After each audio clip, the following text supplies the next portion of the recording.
Guru saya menguliti seekor ular putih besar, membuat bra putih setelah ibu yang mengalami ketidaksuburan selama 20 tahun memakai. Saya langsung hamil. Namun pada hari saya lahir, tak terhitung berapa banyak burung gagak yang singgah di halaman rumah saya. Di pohon persik tua yang sudah mati, tetap perhatikan ruang bersalin. Pada malam hari, tiba-tiba ada ketukan di pintu di luar halaman. Tidak ada orang di depan pintu, tapi ada 2 sidik jari di pintu. Sidik jari hitam dari abu dupa, sidik jari tangan yang merah dan berdarah. Tuanku mengunci pintu di belakangnya, berdiri di depan pintu dengan pisau kulupnya. Saya akan tinggal di sini hari ini. Siapapun itu, aku akan mengulitimu. Kami berjaga-jaga sampai tengah malam. Saat tuan saya akan bernapas lega, sekelompok burung gagak itu tiba-tiba terlihat seperti meledak, semprotkan ke segala arah. Tuanku segera bangkit, memegang pisau sunat, melihat sekeliling tanpa berkedip. Dia tahu itu akan datang. Kemudian 2 jeritan terdengar dari dalam rumah. Ada bau amis di hidung Anda. Tuan saya menendang pintu dan berlari masuk. Saya melihat 2 orang pingsan di dalam ruangan. Salah satunya adalah ayah saya, salah satunya adalah seorang bidan, dan ibu saya telah menghilang. Yang tersisa hanyalah jejak darah. Sosok ular putih besar berkelebat di sudut dinding. Tuan saya mengejarnya dan menemukan sebuah lubang besar di sudut. Sepertinya ibu saya diseret oleh Witesnake. Kakek saya membangunkan ayah saya dan kami pun mengejarnya. Akhirnya saat fajar, menemukan sebuah kuburan tak bertanda di belakang bukit. Sebuah gua dengan darah telah terbuka di atas kuburan. Saya juga akan menggali kuburannya. Akhirnya, kami menemukan peti mati di dalamnya. Di dalam peti mati terbaring ibu saya, sudah meninggal. Dia memegang sebuah telur besar di tangannya. Ayah saya memegang peti mati dan menangis karena menantu perempuannya telah meninggal. Bayinya juga sudah tidak ada. Bagaimana saya bisa hidup dengan ini? Kakek berkata dengan suara yang dalam bahwa menantu perempuan Anda telah tiada. Bayi Anda masih hidup. Setelah selesai berbicara, dia mengeluarkan telur tersebut. Tetapi banyak orang yang berusaha sekuat tenaga dan tidak keluarkan telurnya. Saya juga memastikan bahwa ayah saya akan pergi mengambilnya sendiri. Anehnya, telur yang belum pernah dikeluarkan oleh siapapun sebelumnya. Segera setelah ayah saya mendapatkannya, ibu saya seperti melepaskan diri atas kemauannya sendiri. Orang-orang di sekitar kita lemah di bagian lutut. Lihatlah kakek dan ayah saya. Semua matanya menyatu. Kakek saya menutup peti mati. Gali saja sebuah lubang dan kuburlah. Ketika kita sampai di rumah, kakek dan ayah saya mengatakan bahwa telur ini adalah anak Anda. Dia dikutuk oleh peri ular. Mencoba menyelamatkan anak itu sekarang. Ini seperti mengupas kulit. Kupas kulit telur dari telur. Setelah itu, dia mengusir ayah saya dari rumah. Biarkan ayah saya tetap berada di sini dan berjaga-jaga. Jangan masuk apapun yang Anda dengar. Belum lagi fakta bahwa kami tidak bisa membiarkan siapapun masuk. Setelah 7.749 hari menunggu, terdengar suara teriakan dari dalam rumah. Segera setelah itu, tuan saya keluar dengan menggendong seorang bayi. Seseorang dengan rasa penasaran mengintip untuk melihat-lihat. Saya hampir saja kehilangan akal sehat. Bayi itu berlumuran darah. Rasanya seperti dikuliti. Kurang dari 1 hari, semua orang di desa tahu bahwa ada monster di rumah saya. Seorang pria tua mengatakan bahwa cucu dari keluarga Chen tidak memiliki kulit manusia. Kakek saya yang mengambil kulit ular putih besar, menanggalkannya. Ular putih besar berlumuran darah. Tubuh ular itu meliuk-liuk kesakitan. Hampir saja merobohkan rumah saya. Dan akhirnya ular putih besar itu merayap keluar dari dinding saya ke bagian belakang gunung. Kakek saya memberi tahu ayah saya. Pria itu mengatakan yang sebenarnya. Ketika sesuatu datang kepada saya di pegunungan, sepertinya dia ingin saya membantunya melewati ambang pintu. Saya pikir dia dibungkus dengan kulit ular, jadi tidak ada cara untuk merekatkannya. Itulah mengapa kami mengulitinya. Dia mengatakan bahwa bahkan jika sesuatu terjadi, dan jangan pernah membalas. Siapa sangka bahwa cucu saya akan menjadi orang yang membalas dendam? Ayah saya bertanya apa itu. Itulah White Lady, seperti yang mereka katakan di desa. Dulu ada sebuah kuil untuknya di belakang bukit. Desa ini selalu mengadakan festival setiap tahun. Kemudian tanah mengalir di bagian belakang bukit dan menutup jalan. Saya belum pernah ke desa lagi. Itulah yang dikatakan kakek saya. Kami memiliki kesepakatan saat itu. Dia tidak berbicara. Aku akan menemukannya. Kami akan mendapatkan keadilan darinya. Setelah mengatakan itu, kakek mengambil pisau kulup di sakunya. Bawalah banyak barang bersama Anda. Seorang pria pergi ke pedalaman. Saya datang ke kuil Ratu Putih berdasarkan ingatan masa lalu saya. Dia mengeluarkan 3 batang dupa dari sakunya dan menyalakannya. Saya membakar uang kertas lagi. Penghargaan saat ini bersujud dengan hormat kepada Ratu Putih. Ratu Putih ada di sini.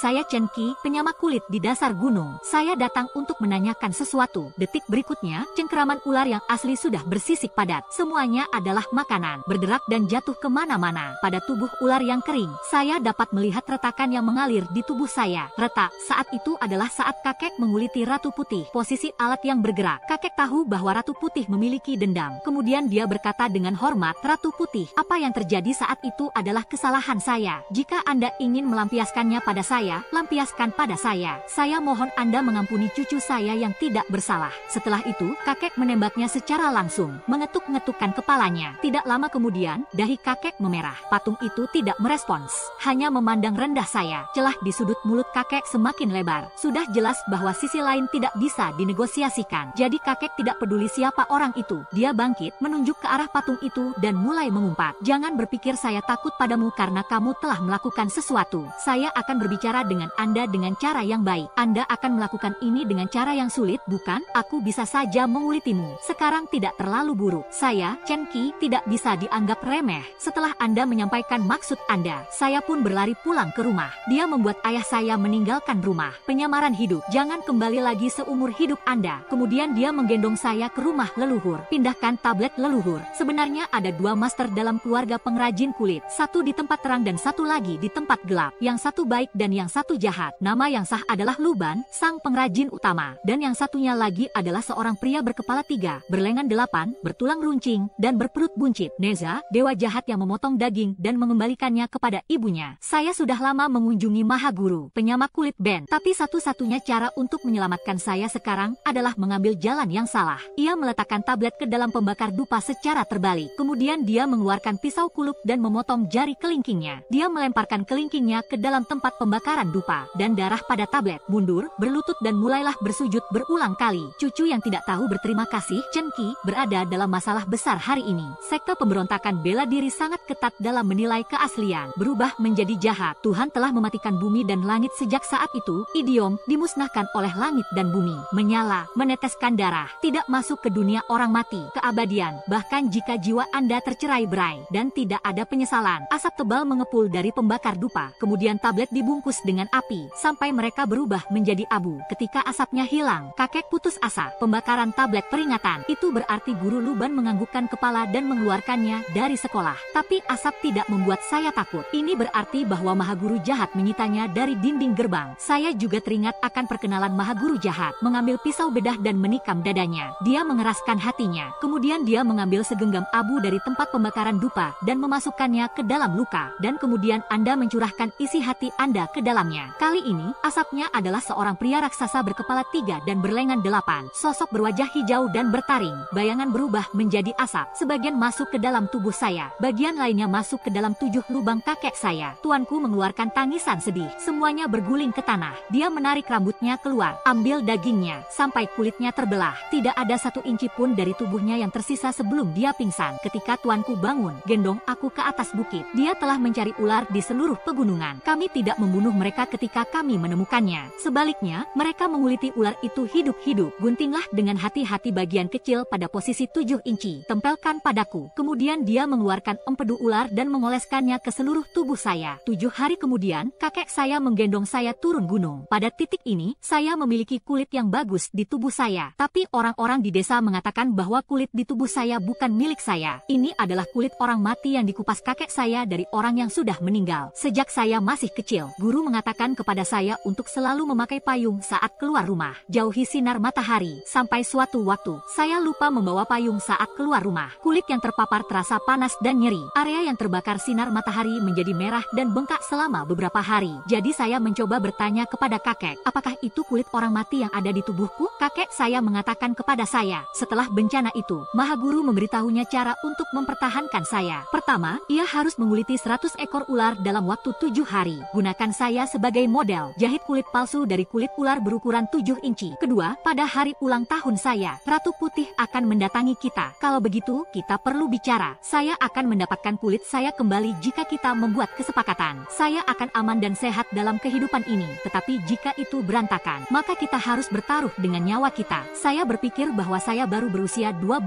tahun. Saya sangat takut sehingga saya menangis dan bertanya kepada kakek saya apa yang harus saya lakukan. Saya hanya mengatakan serahkan saja padanya. Ketika Anda benar-benar membutuhkan saya untuk melakukan sesuatu, dia akan memberitahuku. Namun, suatu malam, saya baru saja tertidur. Terdengar suara gesekan yang menakutkan. Membuka mata dan melihat bayangan hitam besar di luar rumah. Kelilingi rumah saya. Tampaknya sedang mencari cara untuk masuk ke dalam rumah. Dalam sekejap, bayangan hitam tiba-tiba berubah menjadi sosok manusia. Saya pikir itu saya. Kemudian dia dengan ragu-ragu memanggil kakek. Siapa yang tahu bahwa kedua kata ini tampak seperti sakelar, sosok asli yang tidak bergerak. Saya tidak percaya mereka mulai mengetuk pintu seperti itu. Dua pintu kayu berayun terbuka, seolah-olah akan dihancurkan pada detik berikutnya. Saya terpojok, tetap perhatikan pintu. Jantung saya berdebar-debar. Tiba-tiba ketukan itu berhenti. Sosoknya juga sudah tidak ada. Dan kemudian ayah saya masuk dengan pisau di tangannya. Saya melompat dari tempat tidur sambil menangis. Lompatlah ke dalam pelukan kakek. Kakek menepuk-nepuk punggung saya, membisikkan kenyamanan kepada saya. Kakek menggendong saya sepanjang malam tanpa minum susu. Pagi-pagi sekali keesokan harinya, kakek berjongkok di ambang pintu sambil mengetuk gas. Pertama, ia menggantungkan penggaris di pintu dan cungkil ambang pintu dengan abu dupa mengubur macan tutul di bawah ambang pintu. Saya akhirnya membungkus tempat tidur yang saya tempati dengan seember benang tinta. Guruku mengatakan bahwa karena Ratu Putih ada di sini, saya yakin Anda tidak akan membiarkan saya pergi. Dengan organ ini, setidaknya itu akan menghentikannya untuk sementara waktu. Tetapi Anda ingin melindungi diri Anda sendiri. Anda harus mempelajari trik-trik perdagangan. Setelah itu, kakek membawa saya ke rumah leluhur. Nyalakan 3 batang dupa. Biarkan aku berlutut. Kemudian ia berkata, Maha Guru berada di atas singgasana. Cucu dari murid yang tidak tahu berterima kasih, Chen Qi, kini dihantui oleh roh jahat. Saya memohon kepada Maha Guru untuk mengabulkannya. Izinkan saya mengajarkan perdagangan kulit untuk Anda. Biarkan cucu saya Chen Yi melindungi dirinya sendiri. Setelah semua dikatakan dan dilakukan, tuanku bersujud 3 kali ke tanah. Saya tidak menyadari bahwa dia baru saja selesai bersujud. Tablet leluhur terjungkal tepat di atas meja yang gelap. Tuanku sangat ketakutan sampai dia bersujud. Tolong bantu cucu saya. Tapi dia mengalami cedera kepala. Maha Guru juga tidak setuju. Saya meneteskan air mata ketika saya melihat bentuk kakek saya yang tak berdaya. Letakkan tablet dengan tangan sebelum pagi hari. Tapi saya hanya melepaskannya. Tablet jatuh kembali ke bawah lagi. Saya ingat pernah mengatakan kepada kakek saya bahwa kami akan menyembah Grandmaster lain bersama-sama. Kakek saya buru-buru menutup mulut saya. Katanya dia menyembah Maha Guru jahat untuk menyelamatkanku. Jika saya berakhir dengan jiwa yang hancur, dia kehilangan nyawanya. Anda mengatakan bahwa sang guru menolak untuk mengajari Anda. Mari kita pelajari dengan cara yang sulit. Dia mengeluarkan sebuah buku dengan kertas yang sudah menguning. Dia mulai mengajari saya secara detail. Setelah makan malam, saya kembali ke kamar. Setengah tertidur, setengah terjaga. Sayup-sayup saya mendengar suara tawa. Saya meringkuk di sudut lagi, menatap pintu tanpa berkedip. Sosok itu muncul lagi, tapi kali ini dia tidak membanting pintu, berdiri tepat di luar pintu. Suara tawa itu terdengar aneh dan menyeramkan. Aku tanpa sadar ingin memanggil kakek. Tiba-tiba saya teringat bahwa kakek sedang keluar untuk mempersiapkan diri. Dia berteriak di depan pintu, "Saya tahu Anda tidak bisa masuk. Anda tidak perlu menakut-nakuti saya." Di awal kata-kata ini, tawa itu berhenti sejenak. Saat berikutnya dia menggedor pintu. Melihat pintu kayu yang sudah reyot, saya melompat dari tempat tidur dan berlari melintasi. Menjauhlah dari pintu. Saya tidak tahu sudah berapa lama dentuman itu berhenti. Saya menyipitkan mata dan mengintip dari balik pintu. Namun, tiba-tiba ada mata yang melintas. Hanya menatap saya seperti itu. Beberapa detik kemudian, mata itu perlahan-lahan bergerak menjauh. Wajah yang begitu putih tersenyum kepada saya. Dan saat itulah hal itu terjadi. Terdengar suara langkah kaki di luar. Wajah pucat itu menghilang. Kakek melihat saya dan panik. Dia menggendong saya dalam pelukannya. Ketika saya sudah stabil, dia bertanya kepada saya apa yang terjadi. Saya menceritakan kepada kakek apa yang terjadi. Kakek mendengarkan, tapi jangan khawatir. Sebaliknya, matanya berbinar-binar. Dia pergi ke pintu, ambil segenggam kotoran dari bawah ambang pintu, letakkan di depan hidung Anda dan cium baunya. Wajah Anda menenangkan. Jangan takut, dia tidak akan masuk. Kalau tidak, dia tidak perlu menakut-nakuti Anda. Untung saja Anda tetap berada di dalam. Dia hanya ingin Anda berlari sendiri. Kakek menyerahkan tanah hitam di tangannya kepada saya, menjelaskan, tanah yang bercampur dengan abu dupa terkorosi oleh energi setan. Di masa mendatang, ganti abunya sekali sehari. Dengan cara ini, selama saya tidak keluar, Ratu Putih tidak bisa menyentuhku. Seperti yang dikatakan kakek. Dan kemudian beberapa malam kemudian, Ratu Putih mengetuk pintu setiap malam. Namun, tidak ada yang bisa ia lakukan. Akhirnya, sebulan kemudian, gadis putih tidak menganggapnya menarik. Aku tidak pernah kembali. Sampai suatu malam, saya baru saja tertidur. Di dalam, tiba-tiba seorang wanita berbaju putih dengan kepala merah muncul. Kerudung merah di kepalanya diangkat dengan lembut. Wajah yang cantik. Wanita tercantik yang pernah saya lihat. Tiba-tiba wanita itu membuka matanya. Matanya terbelalak. Wanita itu dengan kaku mengangkat kedua tangannya ke wajahnya. Dorong ke bawah dengan keras. Onom, bang. Dia benar-benar merobek kulitnya dengan keras. Sudut mulut wanita itu melengkung secara aneh, mengeluarkan suara tawa yang membuat hati berdebar-debar. Dengarkan suara itu. Saya sangat takut. Saya bahkan tidak bisa menghitung rambut di kepala saya. Tutup mata Anda dan berteriaklah kakek. Dia mendengar teriakan dan bergegas masuk ke dalam dalam rumah. Anda bisa tahu bahwa saya sedang mengalami mimpi buruk ketika Anda melihat wajah saya. Kakek baru saja keluar dari rumah. Embusan angin meniupkan sesuatu ke wajah saya. Saya menyalakan obor saya. Saya merasa kulit kepala saya akan meledak. Saya tidak percaya saya melihat ini dalam mimpi. Kepala merah wanita kulit putih. Saya bergegas memberitahu kakek tentang hal itu. Saat kakek melihat kepala merah di tangan saya, wajahnya langsung berubah. Dia membuka ambang pintu. Kegagalan pengaturan terdeteksi. Kemudian seseorang pergi ke rumah leluhur. Kakek terlihat jauh lebih santai saat keluar. Maha Guru mengatakannya, dia tidak akan benar-benar turun pada Anda sampai ulang tahun ke-12 Anda. Sedangkan untuk kepala merah, hanya saja tangan kecilnya yang ia mainkan. Jika dia kembali untuk menakut-nakuti Anda, abaikan saja dia untuk sementara waktu ke depan. Pada siang hari, saya belajar tangan-tangan berbulu dari kakek saya. Pada saat malam berakhir, Ratu Putih datang ke rumah saya tepat waktu. Saya mulai terbiasa dengan hal itu. Hanya ada satu hal yang membuat saya sedih, yaitu tidak mungkin Anda tidak akan pernah belajar cara menguliti. Bahkan kakek sendiri tidak bisa datang. Kakek berkata, ini adalah seni menguliti yang nenek moyang saya tolak untuk diwariskan kepada saya. Selama dia tidak setuju, aku tidak akan pernah belajar. Ketika saya tiba di rumah, saya tidak percaya. Ambil buklet yang diberikan kakek Anda dan mulailah belajar. Di tengah malam, tiba-tiba saya mendengar ketukan di pintu. Lihatlah sosok gelap itu. Saya berteriak dengan tidak sabar bahwa Anda tidak bisa masuk. Tinggalkan aku sendiri. Berikutnya, pintunya terbuka. Seorang wanita berbaju putih berdiri di ambang pintu. Dia memberi saya senyuman yang menyeramkan dan aneh. Dan kemudian selangkah demi selangkah ke arah saya. Lulus. Semuanya meninggalkan jejak yang gelap. Dia berhenti tiba-tiba, menendang macan tutul di bawah pintu yang dipotong dengan kakinya. Anda pikir Anda bisa menghentikan mereka dengan omong kosong ini? Saya mengatakan dengan tidak meyakinkan bahwa Anda tidak akan berhenti. Kemarilah dan bunuh aku jika kau bisa. Kau pikir aku tidak akan membunuhmu karena omong kosong ini? Jika bukan karena itu, dia menutup mulutnya. Pandangan sinis padaku. Saya menundukkan kepala dengan bingung. Jangkau dan rasakan sekeliling tubuh Anda. Tetapi selain dari gaun polos, dan tidak ada yang lain. Saya baru saja memikirkan sesuatu. Dia takut dengan jubah saya. Reaksi Ratu Putih ketika dia melihat saya. Saya tahu dia mengatakan hal yang salah dan melewatkan intinya. Tapi dia tidak marah. Berbalik dan berjalan ke salah satu sisi meja rias dan duduk. Lemari itu adalah mas kawin dari pernikahan ibu. Pikiran bahwa ibu saya dibunuh oleh wanita di depan saya. Aku sangat marah padamu. Aku menggertakkan gigi. Anda tidak bisa duduk di sana. Itu adalah barang milik ibuku. Kau membunuh ibuku. Ibu negara berkata tanpa menoleh ke belakang. Aku tidak membunuhnya. Saya menyeka air mata saya. Lihatlah dia di cermin. Mengapa kau ingin aku mati? Kakekmu berutang padaku. Dia merusak latihan saya. Anda tidak dapat membayar apa-apa. Ini hanya akan berlalu begitu saja, bukan? Saya bisa mendengar kekesalan dalam suaranya. Rasanya seperti saya tidak bisa menyingkirkan seluruh keluarga saya. Aku menghibur. Dia memohon maaf dan berkata, lihatlah dirimu, kamu sangat cantik. Tuhan memberkati Anda. Bisakah kau tinggalkan aku sendiri? Ratu Putih mengulurkan tangan dan mencolek wajahnya, memamerkan kulitnya dengan keras.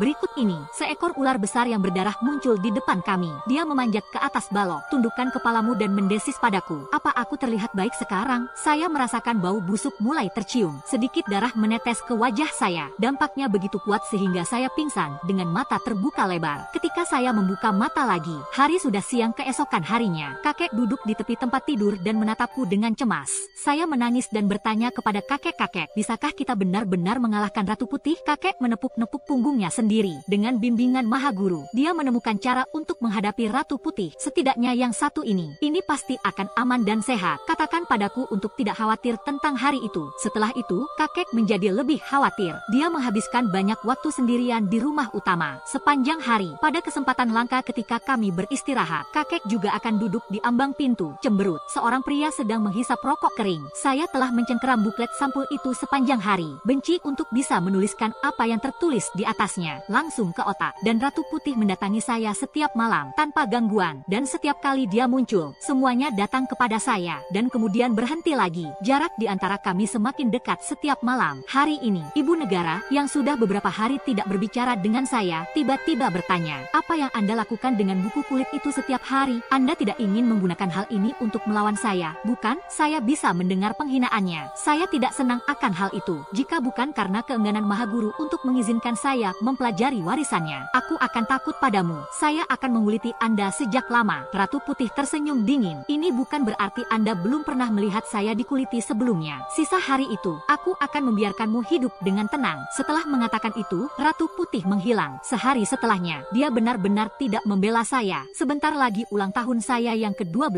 Kakek menyiapkan daging untuk saya dan umur panjang, mengatakan banyak hal yang menyentuh. Kakek membawa saya kembali ke rumah setelah makan malam. Anda akan tidur dengan tenang malam ini. Ketika saya bangun besok pagi, semua hal buruk sudah hilang. Aku mengangguk, bersembunyi di balik selimut. Silau, menatap lurus ke arah pintu. Hanya ada satu hal yang ada di pikiran saya. Bahkan jika saya mati, saya perlu tahu bagaimana saya akan mati. Memudar, kelopak mata saya terasa berat. Saya tertidur dalam keadaan linglung. Dalam tidur seseorang, samar-samar saya mendengar sebuah lagu kosong. Buka mata Anda dan lihatlah Ratu Putih yang menyenandungkan lagu aneh. Duduklah di tepi tempat tidur saya. Aku sudah bangun. Dia tersenyum dan menyerahkan apa yang dia pegang di depan mata saya. Ini adalah hari ulang tahun Anda. Saya akan memberikan boneka kain. Saya memusatkan pandangan saya padanya. Itu bukan boneka kain. Sebaliknya, ini adalah karakter dengan rumput di dalamnya. Ini jelas merupakan kulit saya. Lihatlah kulit yang ada di dekat Anda. Saya tidak tahu dari mana saya mendapatkan keberanian untuk melompat ke depan. Ratu Putih menyembunyikan kulit saya di balik punggungnya ketika dia menyusut. Saya tidak peduli jika saya takut. Merangkak di atasnya dengan mata merah. Cobalah untuk meraih Pi dan mengembalikannya kepada saya. Dengan tangan saya yang lain, saya meraih secara acak. Saya akan menyentuh kulitnya. Ratu Putih mencengkeram kerah baju saya yang tebal, menarik saya tepat di depannya. Menonton dia cekikikan, saya sangat marah sehingga saya menjambak rambutnya dan menariknya. Gedebuk, saya merobek kulit kepalanya. Kepala berdarah Ratu Putih tersenyum padaku. Kau yang memulainya. Kalau begitu saya tidak akan bersikap sopan kepada Anda. Dengan itu, dia mengulurkan tangan dan menjamah kulit kepala saya. Ada cahaya yang liar dan bersemangat dalam mata yang dingin dan garang. Saya merasakan sakit yang tajam di kepala saya. Saya tidak bisa menahan diri untuk tidak berteriak. Rasa sakitnya begitu hebat hingga membuat saya mengejang. Memiliki mata putih, saya bahkan tidak bisa mengendalikan satu jari pun. Dan saat itulah hal itu terjadi. Tiba-tiba dia mengeluarkan jeritan paksa, mengusir aku keluar. Anda bisa melihat tangannya yang membara. Saya telah kehilangan semua kulit dan daging saya. Menunjukkan cakar putih, Ratu Putih menggosok-gosok tangannya dengan kuat, mencoba menghapus sesuatu dari tangan saya. Tapi itu seperti tubuh yang terdiri dari tulang kering. Hal itu masih membekas dalam dirinya. Melihat lebih dekat, saya melihat apa yang ada di tangannya. Ini adalah setetes darah merah. Itu adalah darah saya. Gadis putih merobek lengannya, berjalan gemetar di belakangku, diikuti oleh boneka yang terbuat dari kulit saya. Mereka menatap saya dengan tatapan tajam. Boneka itu melompat tepat di atas saya. Dia merobek kulit perutnya, dengan cemas menarik keluar lapisan kering, menunggang di leher saya. Bungkukkan badan perlahan-lahan. Dia mencoba menjerat saya. Tepat ketika saya merasa ingin masuk ke dalam, kakek menendang pintu dan bergegas masuk. Pisau kulup di tangannya terlempar ke depan, langsung ke Ratu Putih. Ratu Putih menjerit. Semuanya jatuh ke tanah. Tubuh yang mempesona mulai menggeliat dengan liar. Kakek mendatangi saya, menendang, dan boneka itu pun terbang keluar. Bajingan itu punya tahi lalat di pantatnya. Anda tidak akan tahu siapa yang bertanggung jawab. Setelah mengatakan itu, kakek mengambil langkah besar ke arah White Lady.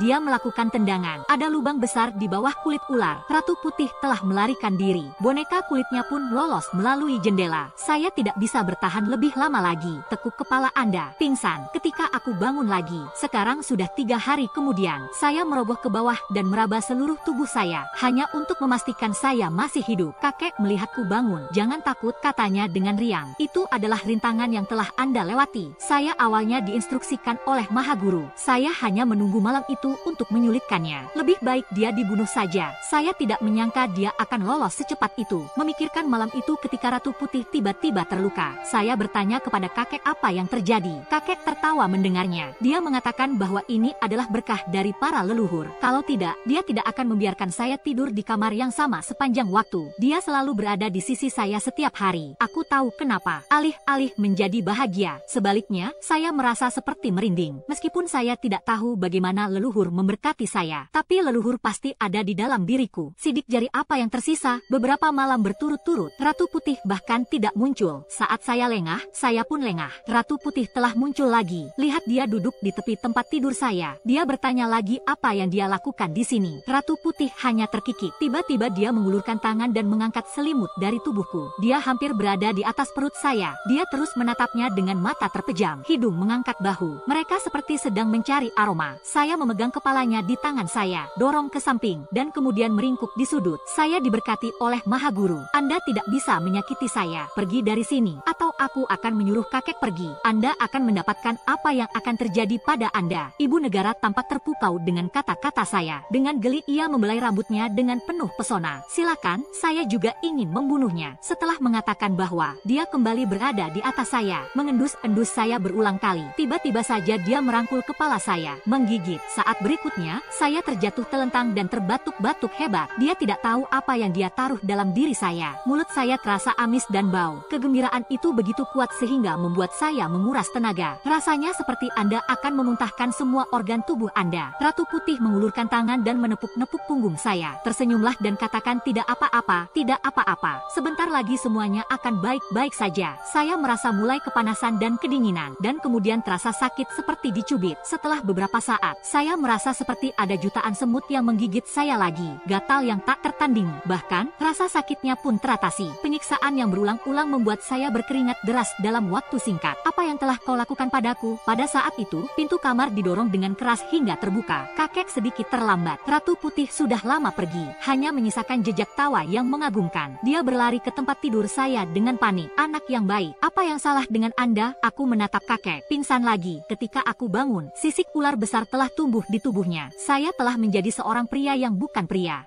Entah itu ular atau bukan, itu bukan ular, idiom, ara, berlebihan. Saya menyalahkan ratapan saya karena telah mengingatkan kakek. Kakek tidak mengatakan apa-apa ketika dia tahu alasannya. Hanya wajah sedih. Timbangan pada tubuh saya masih bergeser, hampir sepenuhnya menutupi tubuh saya. Akhirnya, setelah 7 hari, seluruh tubuhnya tertutup sisik ular. Lihatlah monster di cermin. Aku punya gairah dalam diriku. Baru saja mengambil pisau, mencoba mengikis sisik ular ini. Untungnya, kakek menemukannya lebih awal. Dia mengambil pisau itu dari tangan saya. Ini adalah kenyamanan yang konstan bagi saya. Malam itu, Ratu Putih ada di sini. Dia berdiri di ambang pintu, tidak sepatah kata pun, bahkan tidak mendekati. Melihat saya melotot dengan kejam padanya, dan dia tidak marah dan tersenyum padaku. Saya segera beranjak dari tempat tidur. Dia menuju ke arahnya. Dia berbalik dan menghilang. Kakek mengatakan itu karena saya diberkati oleh Maha Guru. Ratu Putih tidak mendapatkan apa yang diinginkannya pada hari ulang tahun saya. Kemudian dia mulai bermain kotor. Dia mencium saya malam itu. Bahkan, dia meludahkan seteguk darah iblis ke dalam mulut saya. Tunggu selama 7 hari hingga sisik tumbuh, dan kemudian merontokkan lapisan kulit. Ketika saatnya tiba, karena saya seorang manusia, jika ia mabung, saya tidak akan selamat. Meskipun Ratu Putih dapat rusak, tapi dia lebih suka membayar harganya. Mereka ingin aku mati juga. Kakek, apa kau bilang aku bisa menjadi manusia lagi? Tentu saja. Dia di sini malam ini untuk memeriksamu. Dia ingin melihat berapa lama Anda bisa bertahan. Ketika saatnya tiba, kakek akan membuat Anda menjadi sama lagi. 7 hari kemudian, pada malam hari, Ratu Putih kembali hadir di sini. Dia masuk dan duduk di depan meja rias ibu, memainkan rambutnya, sambil mengutak-atik cermin perunggu, dan menanyakan kabar saya. Apakah saya terlihat bagus seperti ini? Saya sudah kesal karena saya tidak bisa belajar cara menyunat. Dia menanyakan hal ini kepada saya. Hal itu langsung membakar semangat saya. Apakah ular tanpa kulit memiliki rambut? Dia tersenyum dan mengambil cermin perunggu itu ke dalam pelukannya, menjangkau dan mencubit wajah saya. Aku kehabisan kulit, tapi saya bisa menemukan orang mati untuk diubah menjadi seperti Anda. Mendengar bahwa aku berteriak, meraih dan menarik rambutnya. Air mata mencoba merobek kulitnya. Ratu Putih tidak menghentikan saya. Sebaliknya, dia mengulurkan tangan dan mencubit saya sekuat tenaga. Dan kemudian dia menggendong saya ke dalam pelukannya, mencium saya dengan keras di wajah dan leher saya. Butuh beberapa saat untuk melepaskan saya. Itu poin yang bagus. Itu poin yang bagus.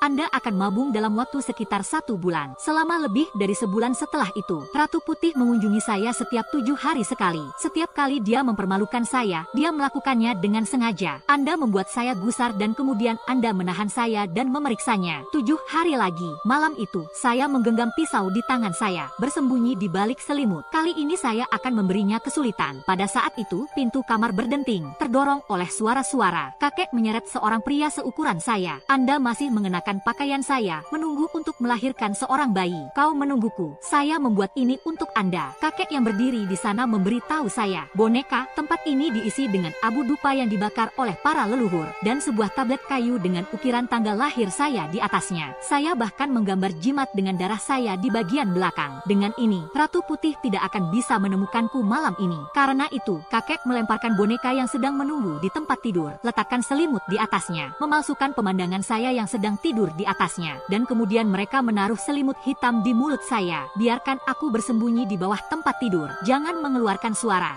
Saya tidak tahu sudah berapa lama wanita berbaju putih muncul di dalam rumah. Dia menyenandungkan lagu yang aneh dengan senyum di sudut mulutnya, sepertinya sedang bersenang-senang. Dengarkan lagu aneh itu, mata saya mulai terasa berat. Tiba-tiba api besar keluar dari mulut saya. Arang di dalam mulut Anda sedikit hangat. Saya langsung menjadi jernih. Ratu Putih menyenandungkan sebuah lagu dan naik ke tempat tidur saya, diikuti oleh ledakan keras. Boneka yang berdiri terlempar ke tanah dengan seringai konyol di wajahnya. Matanya yang kosong menatap tepat ke arahku, hampir berteriak ketakutan. Tapi tidak sebelum saya bernapas lega. Ratu Putih tiba-tiba berjongkok. Saya mencubit wajah boneka itu lagi. Saya tidak tahu sudah berapa lama waktu berlalu. Ratu Putih tampaknya sudah muak. Ia menyeret boneka ganda itu selangkah demi selangkah ke arah depan ruangan. Jari-jarinya membelai pipi boneka yang berdiri. Ujungnya ada di bagian atas kepala Anda. Detik berikutnya dia meremas. Seluruh kepala boneka ganda berubah bentuk. Fitur yang digambar nyaris berkerut menjadi satu. Ratu Putih mengulurkan jari telunjuknya lagi, jentikan ke bagian atas kepala boneka. Kemudian dengan hati-hati mengulurkan tangannya. Ia mengambil kulit dari tubuh boneka kembar itu, mengupas sedikit demi sedikit. Dia mengupas seluruh kulitnya dan mengangkatnya ke hadapannya. Setelah pemeriksaan yang cermat, memberikan senyuman kepuasan, memutar ke arah pintu. Ketika dia sampai di depan pintu, tiba-tiba berhenti. Bau, langkah demi langkah, langkah demi langkah, langkah demi langkah, langkah demi langkah, langkah demi langkah, langkah demi langkah, langkah demi langkah, langkah demi langkah. Tiarap di atas tanah, memilih jalan melalui tumpukan jerami. Kecelakaan, sebuah tanda kayu menghantam tanah. Ratu Putih melihat sedotan di depannya. Ekspresi yang ditampilkan semakin ganas, dan akhirnya berteriak tidak percaya. Suara yang menusuk seakan menembus gendang telinga saya. Saya berada di tanah, tangan di atas kepala Anda. Ratu Putih melepaskan kulit dari pelukannya, terungkap, kocok dengan kemarahan. Dengan marah, ia menendang tumpukan jerami itu hingga terpisah. Kemudian dia merobek kulit ular dan melemparkannya ke tanah. Lindaslah berulang kali dengan kaki Anda. Setelah memiliki kesempatan untuk curhat, dia mulai mencari-cari, mencoba menemukanku. Dia tahu aku bersembunyi di rumah ini. Setelah mencari kemana-mana, dia melihat ke arah. Anda ada di bawah sini, bukan? Aku menemukanmu. Tunggu sampai aku menemukanmu. Aku akan mengulitimu dengan 1000 pisau. Saya tidak akan melunak kali ini. Aku akan memanfaatkan ketenanganmu. Saya akan mengambil kulit dari punggung Anda. Setelah selesai, ia pun turun ke tanah, menggeliat di bawah tempat tidur. Satu tangan melambai-lambai dengan panik di depan, khususnya di sudut paling dalam. Dia memeriksanya dengan sangat hati-hati, menyaksikan wajahnya yang gila dan bengkok semakin mendekat ke arah saya. Jantung saya tersangkut di tenggorokan. Pada saat itu, tiba-tiba terdengar suara tangisan kucing melalui jendela. Wajah Ratu Putih menjadi pucat karena ketakutan. Sisik-sisik ular yang lebat tumbuh dari wajahnya, dan semuanya merangkak maju mundur di bawah tempat tidur dengan tangan dan lututnya. Pada saat yang sama satu sama lain, terdengar suara langkah kaki di luar rumah. Segera setelah pintu kayu didorong terbuka, kakek masuk dengan membawa pisau kuluk. Sapu seluruh rumah dengan mata tertutup. Ratu Putih telah menghilang. Pada suatu saat, aku memuntahkan arang, merangkak keluar dari bawah tempat tidur. Lompatlah ke dalam pelukan kakek. Kakek, si wanita putih tampaknya takut pada kucing. Kakek tersenyum dan melambaikan tangan keluar jendela. Ada seekor kucing hitam di ambang jendela. Yang istimewa adalah matanya berwarna hitam dan putih. Saya bertanya kepada kakek dengan sangat gembira, apa aku aman sekarang? Namun, kakek menggelengkan kepalanya dan mengatakan bahwa itu masih terlalu dini. Jika Ratu Putih tahu bahwa dia telah ditipu, dia akan kembali untuk membalas dendam. Satu-satunya cara adalah saya harus mengubah kulit saya. Setelah itu, kakek menyuruh saya tidur, menyelamatkan Anda dari rasa kantuk di malam hari. Saya tidur sampai gelap ketika kakek datang menemui saya. Tanpa sadar saya mencoba masuk ke kolong tempat tidur. Kakek menyeret saya kembali dan mengatakan bahwa dia tidak mengerti malam ini. Dia mengubah saya menjadi sesuatu yang sangat berat, memasukkan arang lainnya ke dalam mulut saya, dan kirimkan saya ke balok. Ingatlah bahwa apapun yang terjadi, jangan mengeluarkan suara. Pada paruh kedua malam, angin bertiup lagi di luar di tempat yang tadinya sepi. Berikut ini, ratusan ular merayap melalui pintu, hampir memenuhi lantai. Mereka memutar dan menumpuk di atas satu sama lain. Itu membuat kepala saya pusing. Ratu Putih berdiri di tengah-tengah ular-ular itu dengan sikap dingin sedingin es. Dia muncul begitu saja dan pergi ke bawah tempat tidur untuk menemukan saya. Jika saya tidak dapat menemukannya, saya akan mencari di rumah itu lagi. Dia membuka mulutnya dengan meringis. Xiao Yi, jika Anda tidak keluar, aku akan mencari kakekmu. Anda tidak ingin sesuatu terjadi pada kakek Anda, bukan? Saya menutup mulut saya dan tidak bergerak. Hanya saja, jangan bersuara. Gadis putih menarik sesuatu dan tidak keluar, bukan? Lihat ini. Saya memusatkan pandangan saya padanya. Kulit kepala yang ketakutan tidak bisa menahan rasa dingin. Itulah kulit saya. Tangan Ratu Putih menarik-narik kulit saya. Bola mata terus bergulir dan tidak mau keluar lagi. Aku akan merobek kulitmu. Anda tidak akan pernah sama lagi. Dia semakin sulit dan semakin sulit. Kulit saya semakin lama semakin panjang. Saya hanya memejamkan mata. Apa yang tidak terlihat dianggap bersih. Pada akhirnya, Ratu Putih tidak merobek kulit saya. Setelah membuang kulit saya, mengumpat para pengacau kecil. Bajingan kecil, kau tunggu aku. Saya tidak percaya saya tidak dapat menemukan Anda. Segera setelah itu dia mengangkat kulit saya kembali. Menggigit jari, tandai sepatu pada panca indera kulit. Hal berikutnya yang saya tahu, kulit saya membengkak. Ini seperti balon yang digelembungkan. Temukan aku uang darahnya. Yang dilihatnya hanyalah kulit saya yang bergerak dengan sendirinya. Dia terus mencari-cari di sekitar rumah dengan tidak teratur. Bahkan tidak ada celah sedikit pun. Namun, hal itu tidak dapat ditemukan. Saya mengharapkan dia untuk memancing Ratu Putih keluar dari ruangan. Dia tiba-tiba berada di tanah dan tidak bergerak. Rongga mata yang kosong melihat ke arah balok. Kemudian ia sampai pada sebuah pilar. Panjatlah balok dengan tangan dan lutut Anda. Dia hendak berjalan ke arah saya. Kecelakaan. Tas merah yang berdebu dan usang jatuh dari atap, tepat di kepalanya. Dalam sekejap, akar boneka kulit manusia itu mengerut seperti bocor. Kamera bergoyang dan jatuh ke tanah. Ratu Putih memiringkan kepalanya. Garis pandang terus mengepulkan asap darah pada balok. Senyum di sudut mulutnya mengembang. Mulut yang penuh dengan taring. Dia tidak datang begitu saja dan meraih saya. Sebaliknya, dia menendang pita merah itu dengan jari-jari kakinya. Angkat kulit saya dan beri dia bilasan baru. Apabila boneka sudah pulih kembali, dia memerintahkan boneka kulit manusia untuk memanjat lagi. Boneka kulit manusia kini telah datang kepada saya. Tinggal selangkah lagi saya akan bertemu dengan saya. Kau akan mati bahkan jika kau tetap di sini. Saya memutuskan untuk melompat dan bertarung dengan Ratu Putih. Tiba-tiba, ada sesuatu yang merayap di tubuh saya dan masuk ke dalam kepala saya. Saya tidak menunggu saya untuk bereaksi. Benda itu ada di kepala saya. Nyaman. Fuzzy. Saya memiliki tulang punggung. Saat itulah kucing hitam. Kucing hitam itu mendengkur. Boneka kulit manusia itu mengerut dalam sekejap. Menggantung. Saya baru saja akan meraih kulit saya. Seluruh wajah Ratu Putih ditekan ke atas. Tiba-tiba, dia menyumpal mulut saya. Pada saat yang sama, lidah pun masuk. Setelah berpisah, Ratu Putih membuka mulutnya dan mengeluarkan arang. Jadi begitulah cara Anda menyembunyikannya. Idiom. Tidak lama setelah kata-kata itu keluar dari mulut seseorang, kata-kata itu diucapkan. Tiba-tiba dia berteriak. Hanya kucing hitam yang menampar Ratu Putih ke tanah dengan satu tangan bercakar. Wajah cantik Ratu Putih. Satu kelopak bunga telah dikuliti. Dia tidak mundur kali ini. Mendesis dan melompat di atas balok. Itu datang padaku. Sepasang kucing hitam. Cakarnya terus melambai-lambai. Dalam sekejap mata, jejak darah muncul di sekujur tubuh Ratu Putih. Si gadis putih mencengkeram ke meja saya. Sobek-sobeklah. Saya memejamkan mata, berpegangan pada balok. Terdengar suara dentuman keras. Pakaian saya robek-robek dari tubuh saya. Ratu Putih mengeluarkan jeritan lagi. Bayangan putih yang keluar dari jendela. Ada asap hitam mengepul dari tanah. Bau yang tidak asing menembus hidung. Ini adalah bau dupa untuk leluhur. Tidak heran jika pakaian yang kakek ganti untuk saya sangat jelek. Ternyata ada roti isi abu dupa yang dijahit di dalamnya. Saya mencari kulit saya. Kemudian saya menyadari bahwa itu sudah hilang. Badai sialan ini. Saya akan membawa ini saat saya melarikan diri. Kakek datang saat fajar. Dia mengatakan kepada saya bahwa Ratu Putih akan datang lagi malam ini. Biarkan aku bersembunyi di tempat lain. Setelah malam ini akan membantu saya mengubah kulit saya. Setelah mengatakan itu, dia membawa cangkulnya ke belakang gunung. Matahari hampir terbenam. Kakek baru saja kembali, memasukkan arang ke dalam mulut saya. Biarkan aku bersembunyi di balik pintu. Kali ini, Ratu Putih datang lebih awal. Dia memasuki rumah dan membuka kulit manusia. Kulit pria itu perlahan-lahan membengkak ketika dia meniupnya. Ratu Putih duduk di depan meja, menuangkan secangkir teh untuk diri saya sendiri. Dan boneka itu seperti seekor anjing, di tanah dengan posisi merangkak. Ada di seluruh penjuru rumah. Disaksikan, saya menggenjot langkah saya dengan tenang, membungkuk dan tergelincir keluar. Ketika pintu kayu ditutup, saya juga kebetulan berlari keluar rumah. Seperti yang dikatakan kakek kepada saya, berlari mendaki bukit di bawah sinar bulan. Perjalanan ini membuat binatang buas pemangsa ketakutan. Akhirnya, saya menemukan sebuah kuburan terbuka di sebuah kuburan massal. Panel tengah sepenuhnya terbuka. Saya melakukan apa yang kakek perintahkan. Angkat panel peti mati dengan hati-hati. Masuklah ke sana. Pasang tutup peti mati. Menunggu fajar seperti orang mati. Tidak lama kemudian, tiba-tiba ada hembusan angin di luar. Suara hantu dan serigala. Ratu Putih mengikuti aroma tersebut dan menemukan jalan ke sini. Saya menutup mulut saya agar tetap diam. Suara sekecil apapun. Terdengar suara halus dan konsentris dari luar peti mati. Diikuti oleh suara penggalian dan ratapan pohon yang patah. Tiba-tiba peti mati itu berguncang. Saya berguling-guling di dalamnya. Tubuhnya terus membentur dinding peti mati.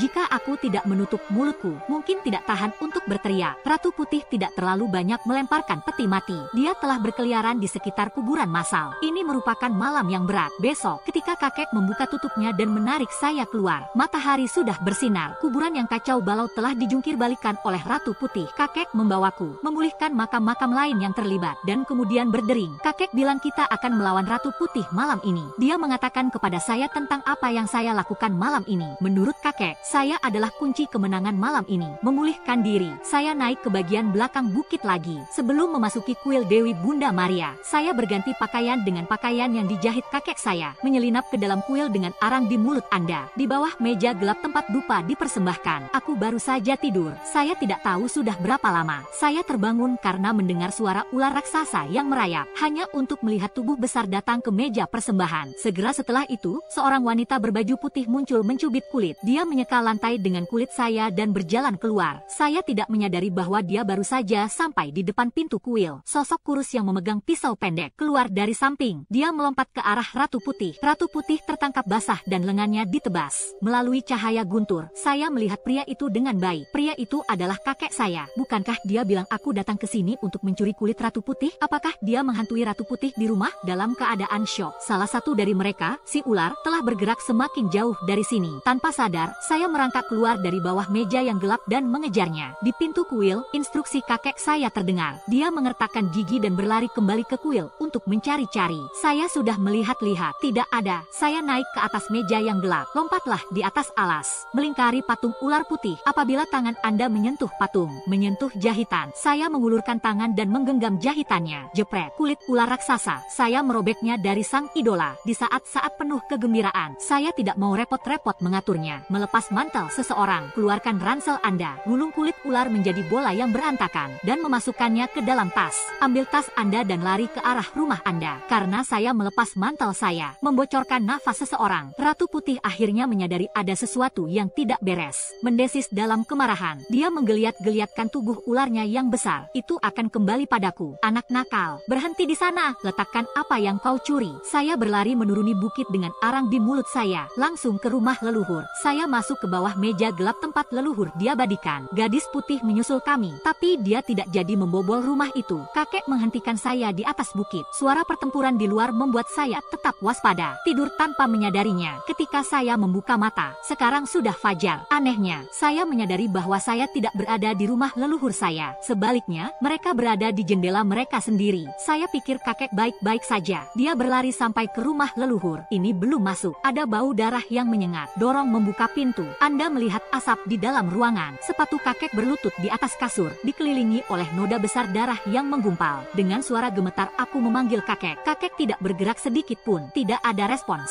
Aku berlutut di samping kakek dan berlutut. Ketika dia mengulurkan tangan dan menyentuh bahunya, kakek mendongak perlahan. Pada saat itu, sebuah batu jatuh dari hati saya. Saya tidak bisa mengendalikan air mata saya lagi. Hujan turun dengan derasnya. Dia memeluk kakek. Kakek, kamu baru saja membuatku takut setengah mati. Kakek menyentuh kepala saya. Kata-kata penghiburan terus keluar dari mulutnya. Saya menggendong kakek dan pergi keluar. Saya ingin bertanya tentang semalam, tapi saya baru saja mengambil satu langkah. Kakek punya firasat yang tiba-tiba. Saya memusatkan pandangan saya pada kakek. Tangan kanan kakek sekarang hanya memiliki 3 jari. Saya kehilangan seluruh telapak tangan kiri saya. Dia juga buta pada satu matanya. Kaki kirinya lumpuh. Saya menahan air mata. Gertakkan gigi Anda dan tanyakan apakah itu semua salah si jalang gila itu. Kakek menggelengkan kepalanya. Ini adalah pengemis sepatu untuk mengganti kulit Anda. Biaya $800 juta.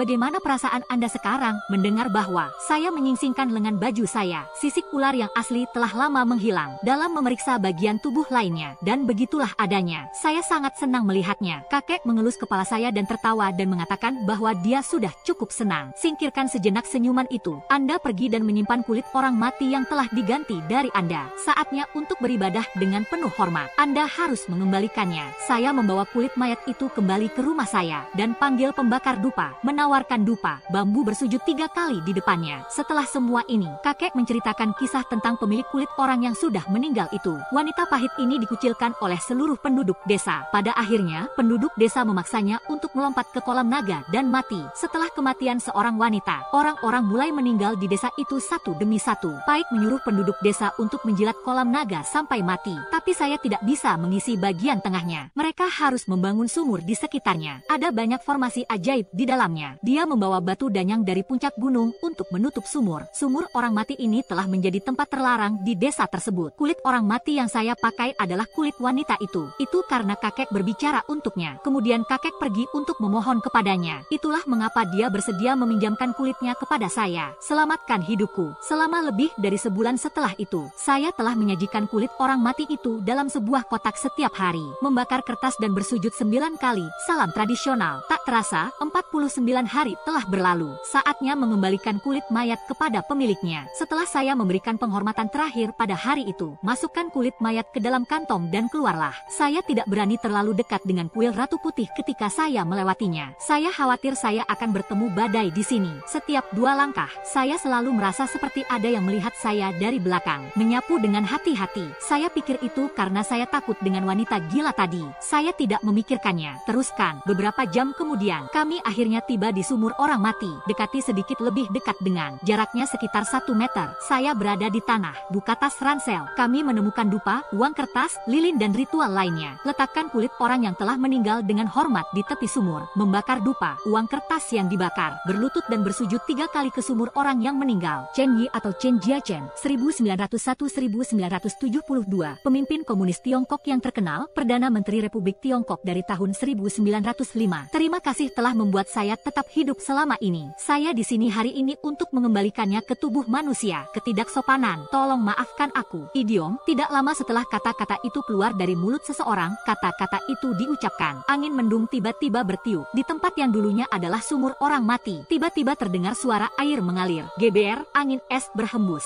Celah antara kepala sumur dan batu danyang. Terdengar suara rintihan dan siulan. Angin bertiup melalui kulit kepala saya. Rasanya seperti ada seseorang di belakang saya. Meledak di leher saya. Leher saya merinding. Merasa mati rasa. Saya takut untuk bergerak. Aku tanpa sadar melirik. Saya mendapati bahwa kulitnya sekarang kusut menjadi bola. Rasanya seperti dicengkeram oleh tangan yang tidak terlihat. Ini berubah menjadi sebuah sumur. Batu danyang di kepala sumur tiba-tiba berguncang. Tekan kulit orang yang sudah mati di atasnya. Aku akan naik dengan hati-hati. Berencana untuk mendorong batu danyang sedikit. Saya pikir saya harus mendorong sedikit lebih keras untuk mendapatkan celah. Saya tidak berharap untuk menyentuhnya. Batu danyang kemudian menggelinding dengan ringan ke dalam sumur. Keadaan yang tidak terduga. Saya hampir saja jatuh ke dalam sumur orang mati. Untungnya, saya dapat berpegangan pada tepi sumur dengan kedua tangan saya. Tepat saat saya hendak mundur, saya mendapati bahwa tangan saya terasa seperti direkatkan ke mulut sumur. Saya tidak bisa bergerak sama sekali. Melempar, kekacauan melalui. Saya tidak percaya saya menjulurkan leher ke dalam sumur. Di dalam sana gelap. Saya tidak bisa melihat apa-apa. Saya semakin dangkal dan semakin dangkal. Seluruh bagian atas tubuhnya masuk ke dalam sumur. Bahkan jari-jari kakinya tidak menyentuh tanah. Tiba-tiba ada hembusan angin di belakang kami. Rasanya seperti ada yang mendorong saya dari belakang. Saya tidak bisa mengendalikan keseimbangan saya lagi. Dia jatuh dengan kepala terlebih dahulu ke dalam sumur. Gelap gulita di dalam sumur orang mati. Saya tidak bisa melihat apa-apa. Ini seperti lubang hitam yang menelan segalanya. Hanya ada aura pembusukan yang kuat. Ia mencoba masuk ke dalam mulut saya. Tiba-tiba saya mendengar suara gemericik dan menggelegak. Ini seperti mata air yang keluar dari dalam tanah. Berikut ini, tangan yang ramping mengintip dari dalam air dengan kuku yang panjang. Gumpalan gas hitam keluar dari sana. Dia mengacungkan jari telunjuknya dengan lembut di dahi saya. Saya merasa seperti melayang pada saat ini. Semua yang ada di depan saya terbang menjauh dari saya. Tunggu sampai aku kembali. Atap-atap kota yang kosong dan tandus adalah semua yang terlihat oleh mata saya. Di tengah-tengahnya terdapat sebuah sumur yang terbuat dari batu, dikelilingi oleh hutan yang mati dan suram. Saya tidak percaya saya bisa keluar. Diselamatkan oleh wanita yang meminjamkan saya kulit orang mati. Pada saat itu keheningan hutan di sekitarnya. Tiba-tiba terdengar suara tawa yang menakutkan. Tidak jauh dari situ, tiba-tiba ada lebih banyak pergerakan di hutan. Sejumlah besar bayangan licik yang datang bersamaan, menunjuk jari ke arahku, dan kemudian tawa yang menyeramkan dan jahat. Saya meringkuk dalam bola, berpegang teguh pada sumur orang yang sudah meninggal. Kotoran ini memiliki sesuatu pada saya, tapi mereka selalu ada. Tak satu pun dari mereka yang mendekati saya. Mereka takut pada wanita di sumur orang mati. Saya membuka ransel saya dengan tergesa-gesa. Keluarkan semua dupa dan uang kertas yang tersisa. Pertama, kita akan menancapkan kepalan tangan penuh dupa di sekitar sumur orang yang sudah meninggal. Saya menyalakan semua uang kertas lagi, dan kemudian berlututlah di depan sumur orang yang sudah meninggal. Kata-kata yang penuh makna, dengan hormat memohon. Tidak ada respons dari sumur orang yang sudah meninggal. Sebaliknya, itu semua adalah kotoran di sekitar. Ini mulai bergerak. Cukup banyak kotoran yang ditutup. Mata ke sisi ini dan tarik napas dalam-dalam. Ada ekspresi gembira di wajahnya. Tumpukan uang kertas itu terbang menjadi abu. Angin menyapu kobaran api tanpa peringatan. Abu hitam mengalahkan gantung, melayang di udara. Perlahan-lahan jatuh lagi. Lihat saja kotorannya. Memegang segepok uang dolar di tangannya. Kehadiran di dalam sumur orang mati tidak pernah merespons. Dia tidak menerima dupa dan uang kertas yang saya taruh di kerah baju saya. Setelah kotoran itu ditemukan, tidak ada yang peduli. Mereka mendatangi saya seperti orang gila. Lihatlah semua kotoran ini. Pandangan lain pada sumur orang yang sudah meninggal. Saya akan gigit jari. Angkat kaki Anda dan panjatlah ke atas. Saya akan terjun langsung. Nyaris tak terdengar. Saya pikir saya mendengar tawa yang jelas dan merdu. Mantel putih berkelebat di tengah hutan. Saat itulah saya terpeleset, mundur. Dia terjatuh ke tanah. Percikan air yang besar menyembur keluar dari dalam sumur. Ini membentang di sepanjang dinding sumur ke tanah, membasahi seluruh tubuhku. Kotoran itu tiba-tiba berhenti, berebut kembali. Mereka bersembunyi dari air yang keluar dari sumur orang yang sudah meninggal. Ada banyak kotoran yang harus dihindari. Percikan. Seketika itu juga terdengar jeritan yang mengerikan. Ada asap hitam yang keluar dari kakinya. Dia menjadi sedikit lebih pendek dan akhirnya meleleh sepenuhnya dalam percikan. Dan ketika benda-benda itu melihat itu, berteriak dan bubar. Tiba-tiba ada hembusan angin di depan. Kotoran bertebaran di mana-mana. Satu persatu mereka berguling ke tanah. Seorang wanita berbaju putih keluar dari hutan di depan kami. Dihadapkan dengan roh tunggal yang bergegas ke arahnya. Dia mengangkat kedua tangannya, menampar. Semua kotoran itu lenyap dalam sekejap. Jiwa-jiwa yang kesepian berkumpul bersama dalam kerumunan, menyaksikan api yang sama hancur berkeping-keping. Dan saya takut untuk melawan sama sekali. Mereka mengoceh dan berteriak, menyebar ke segala arah. Saya mengertakkan gigi dan menatap wanita berbaju putih itu. Saya yakin itu bukan ilusi. Wanita ini sudah ada sejak lama. Bahkan hantu-hantu yang kesepian ini pun dimanfaatkan olehnya. Pergilah ke sini untuk menemui White Lady. Setelah Anda mencoba, tidak ada yang namanya mengejar benda-benda kotor yang kabur. Dia memegang sebuah balon gemuk di tangannya. Dirk mengambil 2 langkah ke depan. Beberapa ratus meter jauhnya, dia tersenyum kepada saya. Aku mengabaikannya. Garis pandang perlahan-lahan menurun. Itu berakhir di kakinya. Dia berdiri di tepi tempat terbuka, sama seperti hantu-hantu yang tadi. Tempat terbuka ini bukanlah cermin yang bisa didekati dengan mudah.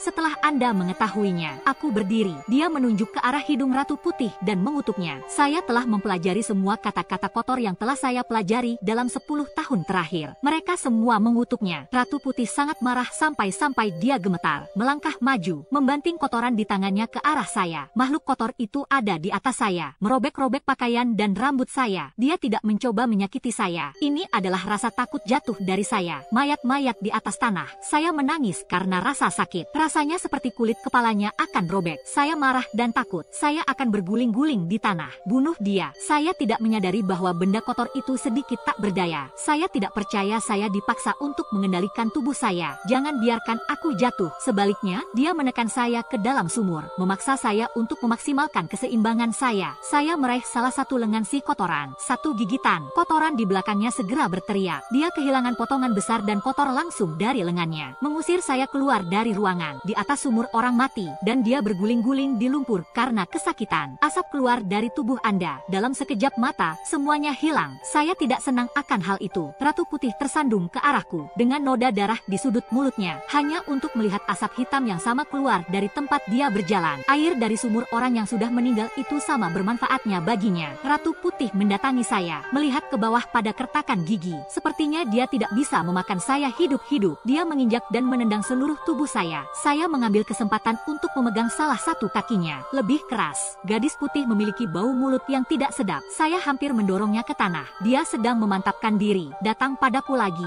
Saya mengambil segenggam lumpur dan melemparkannya ke arahnya. Lumpur mengenai wajahnya. Kepulan gas hitam. Area di mana dia tertabrak berwarna merah. Rasanya seperti terbakar. Dia menarik saya untuk berdiri. Mereka mendorong saya ke dalam sumur kematian. Akibatnya, kekuatannya tiba-tiba hilang. Lepaskan aku dari tanganku. Aku jatuh. Jatuhkan dia ke tanah. Naiklah ke atasnya. Ratu Putih sangat marah dan menjerit. Angkat saya ke samping. Menarik kaki saya. Masukkan ke dalam kepala saya. Kegelapan asli dari sumur. Tiba-tiba ada semburan air. Air di dalam sumur berubah menjadi putih. Mengalir ke atas dengan kecepatan tinggi. Dalam sekejap mata, lonjakan horizontal langsung ke kepala sumur. Kepala saya langsung dibanjiri air dari dalam sumur. Sensasi dingin dan berduri menjalar di sisi kepala saya seperti ditusuk-tusuk jarum. Memeras diri sendiri. Tiba-tiba saja sumur menjadi gelap. Warna merah tua yang besar keluar. Pada saat berikutnya, saya melihat sesosok tubuh yang mendekati saya dengan kecepatan tinggi. Dia mengulurkan cakar yang berwarna ungu kehijauan karena pucat. Tekan ke kepala saya, mendorong saya keluar dari sumur kematian. Saya terjatuh ke tanah. Dia jatuh tersungkur di atas wajahnya, melihat ke atas.